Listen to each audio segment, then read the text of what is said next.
La France connaît ces dernières années une évolution significative de sa politique de défense et de sécurité nationale.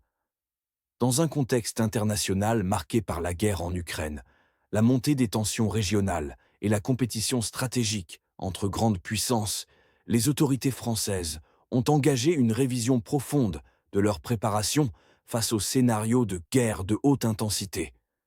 Cette dynamique dépasse largement le seul champ militaire et s'étend désormais à la société civile, notamment au secteur de la santé.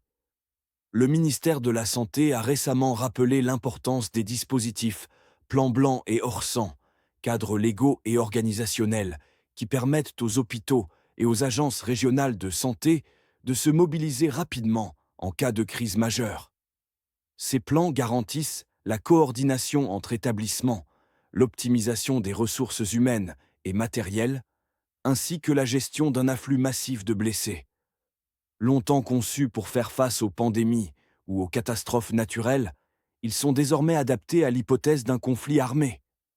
En parallèle, le service de santé des armées intensifie la formation de ses équipes à la chirurgie de guerre et au traitement des blessures complexes liées au combat. Les forces médicales militaires développent également des protocoles de coopération avec le secteur civil afin d'assurer une réponse intégrée en cas de crise. Des capacités d'évacuation médicale par voie terrestre et aérienne sont mises en place pour garantir un transfert rapide des blessés vers des structures sécurisées.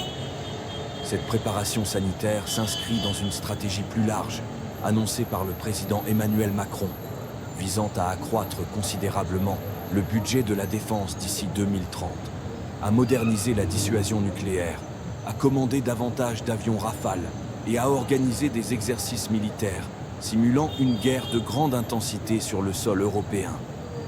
Ces mesures s'accompagnent d'un plan de résilience économique qui prévoit la capacité de transformer rapidement l'industrie nationale pour produire du matériel militaire, des médicaments et des équipements médicaux essentiels, réduisant ainsi la dépendance aux chaînes d'approvisionnement internationales.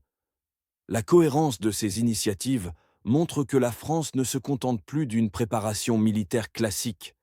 Elle construit une véritable architecture globale intégrant la défense, la santé publique et l'économie.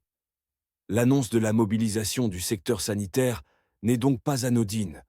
Elle traduit une prise de conscience que toute guerre moderne ne se gagne pas seulement sur le champ de bataille, mais aussi dans la capacité d'un pays à protéger sa population et à maintenir ses services vitaux.